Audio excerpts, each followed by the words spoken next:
Hello everyone, welcome to my channel. So guys, आज हम inorganic chemistry का topic ले रहे हैं, classification of acid and base as hard and soft. Most time topic है guys, ये है टॉपिक आपको लॉन्ग आंसर टाइप क्वेश्चन में देना है, ठीक है, जो कि हमेशा एग्जाम में आता है और इसको आपको कंप्लीट करके जाना है एग्जाम में।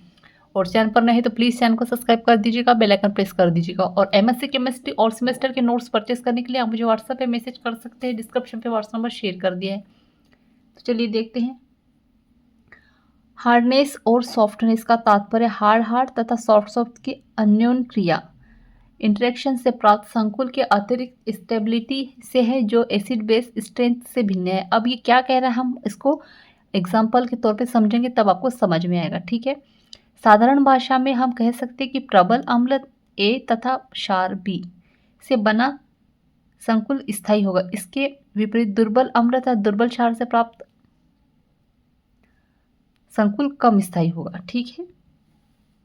A1 plus A upon B, A1 A plus B, B और B1 plus B ratio B और ए रेटियो B1 प्लस ए। उपरोक्त अम्ल क्षार अभिक्रियाओं के दाई राइट और होने से स्पष्ट होता है कि ए की तुलना में ए प्रबल अम्ल तथा बी की तुलना में बी प्रबल क्षार है। आगे देखते हैं।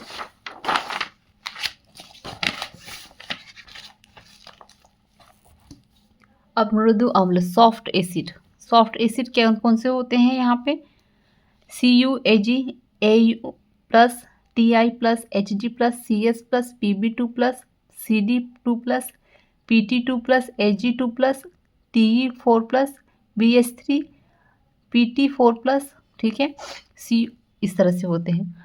अब ये कम जो सॉफ्ट एसिड होंगे ये कम विद्युत ऋणात्मकता इलेक्ट्रोनेगेटिविटी रखते हैं, ठीक है। सेकेंड नंबर में कह रहे हैं कि ये उच्च ध्रुवीयता यानी हाई पोलराइजेशन रखते हैं। इनके ऑक्सीकरण अवस्थाएं ऑक्सीडेट स्टेट लो या जीरो होती है। ये कम सक्रिय धातु एक्टिव मेटल होते हैं, कम एक्टिव होते हैं, ठीक है। इनमें इनके इलेक्ट्रॉन ग्राही एक्सेप्टर एटम बड़ा साइज रखते हैं। सेकेंड नंबर में है कठोर अम्ल। तो हार्ड एसिड जो होते हैं वो कौन कौन से होते हैं यहाँ पर दिए हैं? H plus, Li plus, Na plus, K plus, Be2 plus, Mg2 plus, Cd2 plus, Sr2 plus, Mn2 plus, Ag2 plus, Sc3 plus, Ga3 plus, La3 plus, AlCH3, AlCl3, Fe6 plus, Pt6 plus etcetera. First है ये अधिक सक्रिय धातु होते हैं यानी active metal होते हैं। इनके इलेक्ट्रॉन ग्राही एक्सेप्टर एटम छोटा साइज रखते हैं। इनकी आयनिक त्रिज्या आयनिक रेडियस स्मॉल होती है। आगे देखते हैं। 4 है इनके इलेक्ट्रॉन ग्राही एटम उच्च धनावेशित हाई पॉजिटिव चार्ज रखते हैं। अब हम पढ़ेंगे सॉफ्ट बेस। अब हमने क्या पढ़ा था? हम अभी अम्ल के बारे में पढ़ रहे थे, अब हम पढ़ेंगे क्षार के बारे में, ठीक है। क्षार क्या होते हैं? R2S, RSH, RS minus, S2 minus, R3P, Cn minus, hydrogen minus, R minus, S2O3 2 minus, C6H6 minus, C6H6, CH3 minus etcetera. यह आसानी से ध्रुवित या पोलराइज हो जाते हैं। ये कम सक्रिय धातु यानी एक्टिव नॉन मेटल होते हैं। ये कम विद्युत ऋणात्मक इलेक्ट्रोनेगेटिव होते हैं। इनके इलेक्ट्रॉन दाता इलेक्ट्रॉन डोनर बड़ा एटम बड़ा साइज रखते हैं। इनके इलेक्ट्रॉन दाता एटम उच्च ऋणावेशित यानी हाई नेगेटिविटी चार्ज रखते हैं। आगे देखते हैं।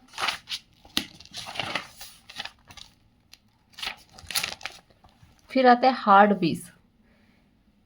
तो ये हार्ड बेस कौन कौन से होते हैं? H2O, OH minus, ROH, R2O, RO minus, CH3, COO minus, PO4 3 minus, SO4 minus 2 minus, CO3 2 minus, ClO4 minus, NO3 minus, C2O4 2 minus, NH3, Cl minus, F minus, N2H4 etcetera. ये कठिनाई से ध्रुवित polarised होते हैं। ये अत्यधिक ध्रुवित ऋणात्मकता electronegative होते हैं। ये अत्यधिक क्रियाशील अधातु नॉन मेटल होते हैं। इनके दाता एटम निम्न ऋणावेश लोग नेगेटिविटी चार्ज रखते हैं, IMP। तो ये कठोरता का क्रम है, ठीक है। सबसे ज़्यादा क्या होते हैं, जो बेस होंगे वो सबसे ये होता है F, और ये कम कम कठोर होते हैं, ठीक है। और ये मृद में ये ज़्यादा सॉफ्ट होते हैं और ये कम सॉफ्ट होते हैं, ठीक है। तो यहाँ पर हमारा टॉपिक एंड होता है। सो आई होप आपको अच्छे समझ में आ गया होगा। सो प्लीज़ चैनल को सब्सक्राइब कर दीजिएगा, बेल आइकन प्रेस कर दीजिएगा, और MSc केमिस्ट्री और सेमेस्टर का नोट्स परचेस करने के लिए आप मुझे व्हाट्सएप पे मैसेज कर सकते हैं। डिस्क्रिप्शन पे व्हाट्सएप नंबर शेयर कर दिया है। Thank you. और एक बात, ये जो मैंने एग्जाम्पल दिए बताए हैं आपको, ये आपको एग्जाम में लिख कर नहीं आना है, ये आपको याद करना है कि क्षार हार्ड और क्षार सॉफ्ट कौन से होते हैं, ठीक है। एसिड बेस और एसिड सॉफ्ट कौन से होते हैं, सॉरी, सॉफ्ट एसिड और हार्ड एसिड कौन से होते हैं, और सॉफ्ट बेस और हार्ड बेस कौन से होते हैं, ये आपको एग्जाम्पल आपको याद करना है, ठीक है। एग्जाम में नहीं लिखना है, वो आपके बेसिक नॉलेज के लिए लिखा हुआ है, ठीक है। Thank you.